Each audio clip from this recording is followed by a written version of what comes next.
Hey, welcome to Simple Hobby Homesteading. I'm Jenna, as usual, and tonight we are making Gumbalaya. Now this is a combination between gumbo and jambalaya. Gumbo is usually your seafood based, more of a soupy, brothy dish, whereas jambalaya is usually more of an andouille sausage or a sausage based, less brothy based dish. And we're combining the two because this one is a little bit more soupier, but it's got the sausage and we mix it with the rice, and it's a really good dish to have as leftovers the next day, and I love it. When I make it, I make a huge batch, and so we are going to show you how to make a big batch of it tonight because I want you to have leftovers like I have leftovers so that you can eat this for a couple days. And we kind of go through a lot of it in one sitting as well. So when I make a meal, I try to make something that I can use the next day or a couple days later. I try to make that meal stretch a little bit more. So first of all, we need to get our veggies in to kind of saute and soften. And so what I'm going to do is I'm going to chop up my celery. And for this recipe, you just need about 3 stalks of celery washed well. Green pepper, 1 big green pepper would work well. I have smaller ones, so we're going to do 2 smaller ones. And an onion. You can either use a sweet onion. Once again, Kevin likes white onions, so we always use the white onions, which have a really good taste anyways. And so we're using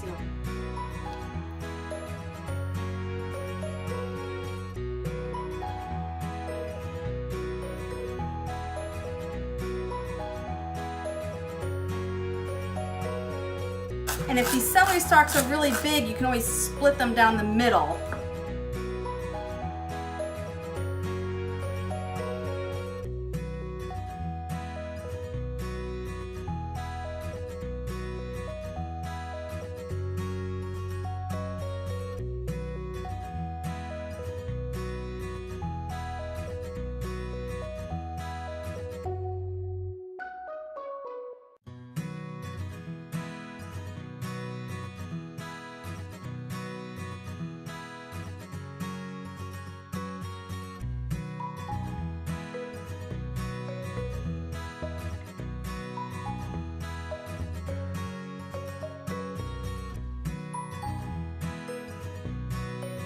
All right, now that we have our green pepper, our celery, and our onion all chopped up, and remember I went ahead and I added another stalk of celery, and that's the nice thing about cooking is if it doesn't look just right, you can add a little bit more or take a little bit out, whatever. And so we did 4 stalks of celery, we did 2 small green peppers, or you can do 1 large green pepper, and 1 onion, either a sweet yellow onion or a white onion, whatever you want. We're gonna sprinkle a little bit of olive oil on the bottom of this pan, or this pot, I should say. And now look at my beautiful bottle that I have my olive oil in. If you don't know why I have it in this pretty bottle, go back and check out my exactly what I needed video, and you'll see why. So we put about 3 tablespoons of olive oil in the bottom of our pot, and then we're gonna stick this on just to heat up at about a medium heat back here. About a medium heat, and we're gonna wait just a little bit until that oil gets heated up, and then we're gonna put those veggies on. Now, while we wait for that oil to get heated up, and it only takes about a minute or 2, we are gonna start chopping up some of our meat.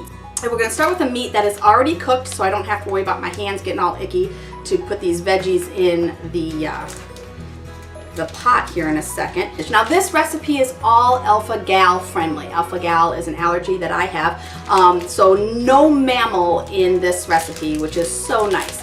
This turkey smoked sausage is about the only one that doesn't have a beef collagen casing. You have to watch out if you've got an allergy to mammal that it doesn't have a beef collagen casing, because you can get turkey sausage like this that has a beef collagen casing, and trust me, I've reacted to that, and so it makes sense. It's mammal based, beef is mammal based. So I always cut off the ends because I don't like the ends in my recipe, and I give these to the dogs. But we're just gonna do chop these up about a 1/2 inch thick, and then we're going to put them in a Ziploc bag that already has some seasoning in it. It has a tablespoon of seasoning. Now with that seasoning, I'll go ahead and let you know now what is in that seasoning so you can get that prepared.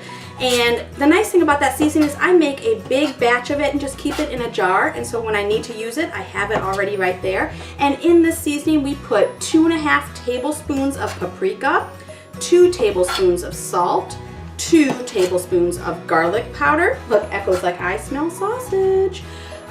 2 tablespoons of garlic powder, I just said that, 1 tablespoon of pepper, 1 tablespoon of onion powder, 1 tablespoon of cayenne powder, 1 tablespoon of oregano, and a tablespoon of thyme. We mix that all up and I put it in a jar like this.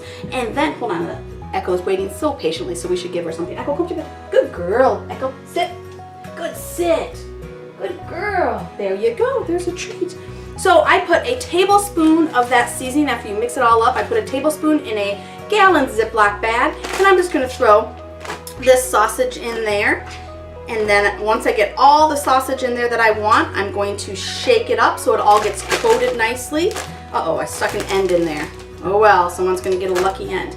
Now for this recipe, I use 2 sausages, and then I use another third one out of this second package. And then that last one I just stick in a Ziploc bag, and I usually put it with some of the seasoning with a breakfast sausage in the morning.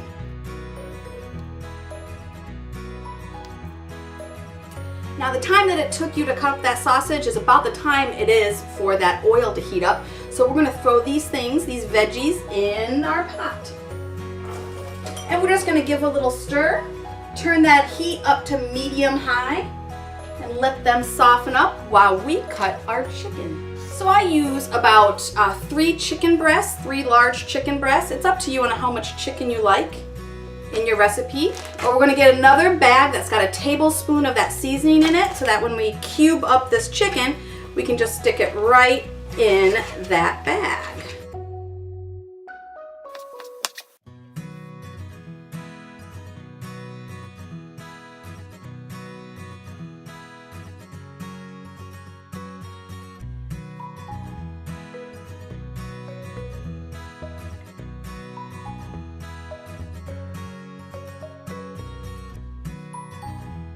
And now the nice thing with this meat is, if you've got some time in the morning, if you know you're going to be cooking this when you get home at night, if you've got some time in the morning, you can chop this stuff up and put it in these bags and just stick it in the fridge. So that way when you get home, it's ready to all just pour in and cook up right away. There's a lot of prep that can be done ahead of time with this recipe, which is another reason why I love it. Alright, so we've got that chicken in the Ziploc bag that's just kind of marinating and waiting there. We've got that sausage in a Ziploc bag, and that's just kind of marinating and sitting there. Oh, it almost fell off the counter there. So now it's time for us to take a look at our veggies. They're almost done. They're sauteing and they're nice and soft now. We put that on a medium-high heat. So it's almost time to start adding our other stuff to the recipe. Alrighty, you want to kind of let those veggies saute and simmer on a medium to high heat for about 5 or 6 minutes so they get nice and soft and your kitchen just smells beautiful. And that's when you can start adding your other things to the recipe. You want to add a cup of diced tomatoes. I find these fire roasted diced tomatoes are super easy in the can and they taste really good. So I just oftentimes use the canned ones if I don't have any of my own canned tomatoes. Or if it's not tomato season in the garden. So you're going to take one 14.5 ounce can of diced tomatoes, and like I said, I like the fire roasted ones. Juice and everything, and just put those in your pot. Then you're going to take Worcestershire sauce, how do you say Worcestershire sauce? I don't know. 2 teaspoons of Worcestershire sauce. And if you can hear Echo, she's got do you have a stink bug down there or a spider? I don't know, she's got something that she's playing with. 2 teaspoons of Worcestershire sauce. And right now it's still on that medium-high heat. We're going to turn it up here in a second. Alright, hot sauce. I put 2 teaspoons of hot sauce. I like Texas Pete. You can put any kind of hot sauce you want. Some people like Tabasco or whatever. 2 teaspoons. If you like it extra spicy, you can put a few more in. There we go. Got a hot sauce in there. Bay leaves. We need 3 bay leaves. And like I said in my, what recipe was it? Oh, the chicken in a crock pot. Bay trees are super easy to grow in a pot. You want 3 good-sized bay leaves or 4 small bay leaves. Whatever you happen to have. I'm going to put 4 in because these are kind of small. Alright. Next you want garlic. I have 1 huge clove of garlic here. That's never enough. So we're going to put 1 huge clove and a couple smalls. If you don't have a huge clove of garlic, then just put like 3 or 4 of the small cloves of garlic. You need garlic in this recipe. It tastes so good and really finishes it out nicely. So we're just going to mince some garlic. You can get pre-minced garlic in the store or even just roughly chop up garlic yourself. All right, and last but not least, we want to put our chicken broth in there. Now this is the kind of chicken broth that I made from the crock pot chicken. If you don't know what I'm talking about, check out one of my last videos that is best ever crock pot chicken and broth. And this is our broth that we got from that. I just made a batch today. And you want 8 cups of broth in there. That's why, oh my goodness, that would cost you probably about $7 or $8 for a good organic chicken broth in the store. And you made it yourself for pennies on the dollar. And so 7 to 8 cups of organic chicken broth. Alrighty, and now after you get that chicken broth in, that's the point that you want to go ahead and turn that burner up to high. Keep an eye on it for a moment, and when it starts bubbling, you want to go ahead and just put that on a low simmer. And a simmer for this big of batch was going to be probably about a 4 or 5, a small, like a light medium on your stove. So while we're waiting for that to boil and while we're going to put that down on a simmer, we need to cook up our meat to go into this recipe. So to cook up that meat, I like this nice big saute pan, and I'm going to put that on my front burner and throw the chicken in first. That's the one that needs to be cooked the longest. Alright, I'm using a stir fry pan. You can use any big pan that you have, but I want you to put a little bit of olive oil on the bottom, probably about a tablespoon or 2. There we go. And then we're going to put that chicken in first because that's the thing that needs to cook the longest. Remember, we put all that seasoning in the bag, so it's really good. We're going to let that oil heat up for a minute.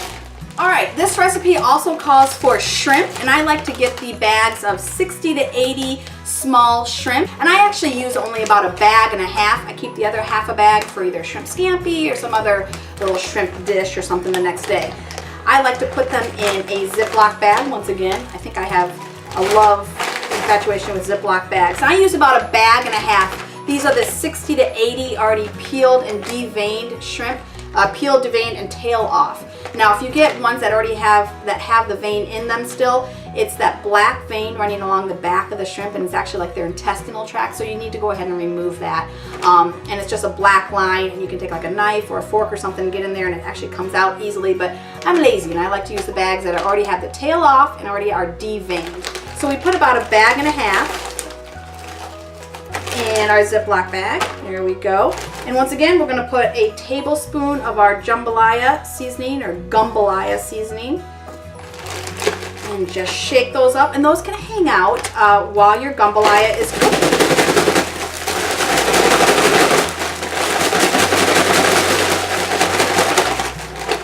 And those will get added about the last 5 or 6 minutes of cook time. Alrighty, when your oil has heated up for your meat, we're going to go ahead and stick this chicken in and let it cook slightly, get a nice good caramelization on the outside of the chicken. So we're just going to kind of spread it out in the pan. Don't continuously stir it, just kind of give it a chance to cook and then come back to it every once in a while. And just give it a good stir. That's why I like these stir fry pans. It gives you a chance to kind of get it all up and on the outside of it. Alrighty, as that's cooking every once in a while, just give it a little stir. And as you can see there, we have a light boil going, so we're going to go ahead and turn that heat down just a little bit because it's not quite ready for our meat. So we're going to turn that down to medium to let that chill for just a few seconds. Now when that chicken is about half cooked, we're going to go ahead and add our turkey sausage.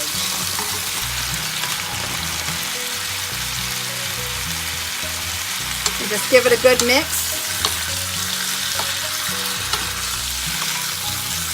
And then just let it cook, let it ride. Come back and stir this every couple minutes. So when that chicken has been cooking for about 7 or 8 minutes and that sausage went in a little bit after, it should about be done and ready to go in your big batch of fixins. And yeah, this looks about good.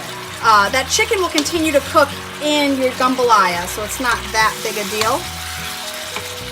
If you want to get a little bit more of caramelization on this meat, then you can let it cook a little bit longer, but we don't want that chicken to get rubbery. So this would be about a good time, like I said, about 7 or 8 minutes in, this would be a good time to add it to your big pot. So just be careful when you're doing this that you don't splatter on yourself.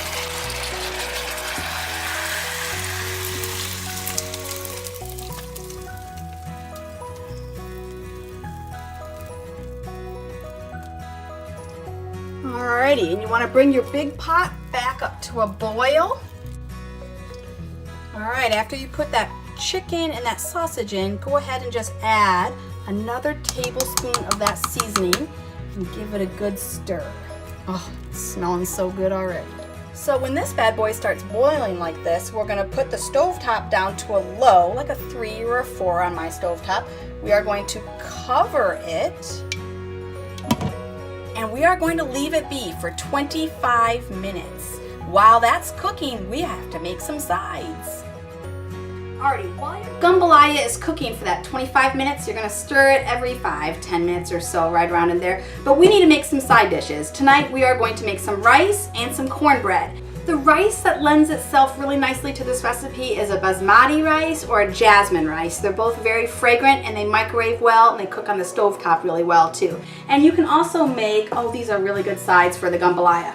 The red lobster biscuits, there's a rosemary garlic parmesan that's really good, and the cheddar bay biscuits. Now these aren't alpha-gal friendly, so sorry about that. So we're gonna make rice first because that can stand to sit out a little bit and wait for everything else to get ready. So for the rice, this is a really handy thing. This is the Pampered Chef rice cooker.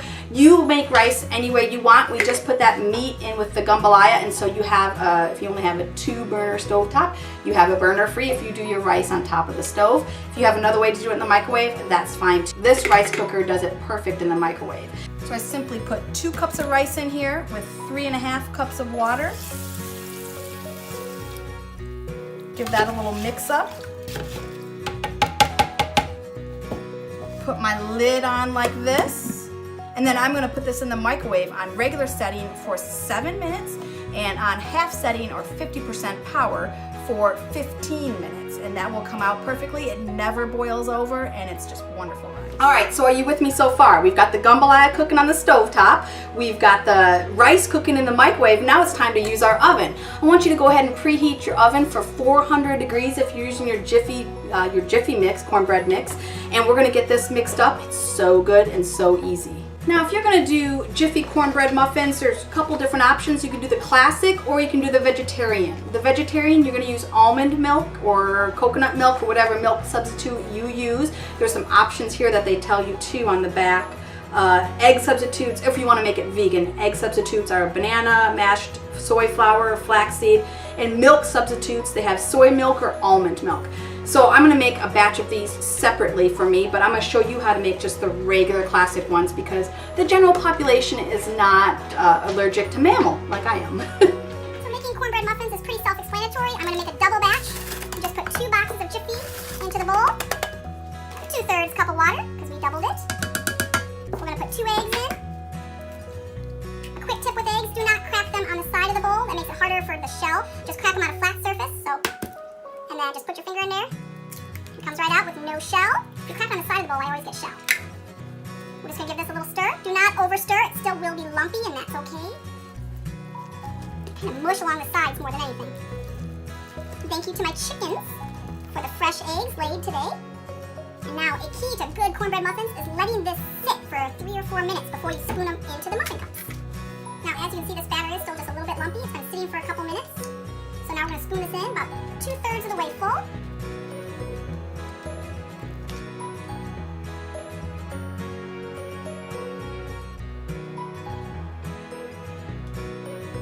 And we're gonna stick these in the oven for 15 or 20 minutes. Alrighty, we have about 5 or 6 minutes left of cooking. We're gonna go ahead and put our shrimp in. They were already in the Ziploc bag. We're just gonna dump those right in. All that wonderful seasoning. Give it a stir. And cook for the last 5 or 6 minutes.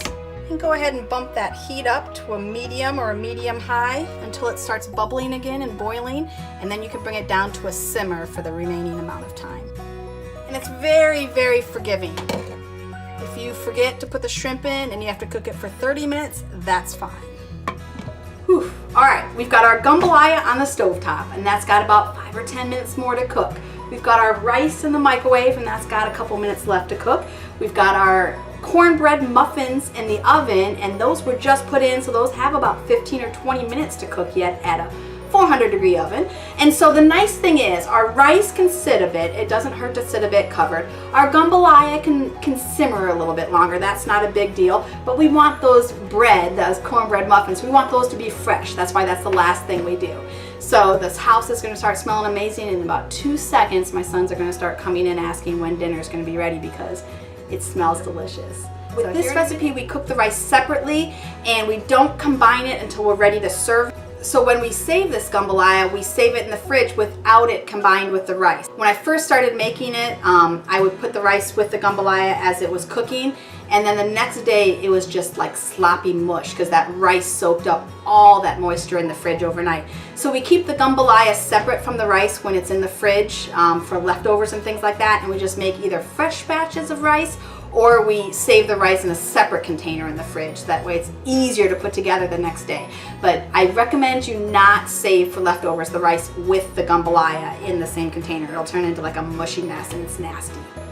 Alrighty, that rice is done, so we're just gonna take and fluff that with a fork. Scoop that into one of our bowls.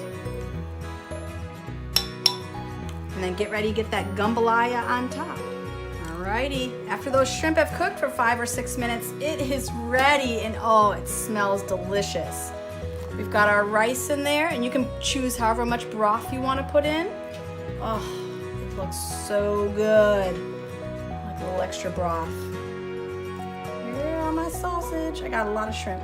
I want a little bit more sausage. Oh, they were hanging out of the bottom. It looks delicious. Gumbalaya, cornbread muffins, it's gonna be a good night. All right, I hope you all had as much fun as I did tonight, and oh, I cannot wait to dig into this. In fact, ooh, that's hot. It is perfect. If you guys fix this for yourself, I wanna see a picture. I wanna see how you did it. Just post it on Simple Hobby Homesteading at Facebook, and I would love to see how you do. Thanks all, bye-bye.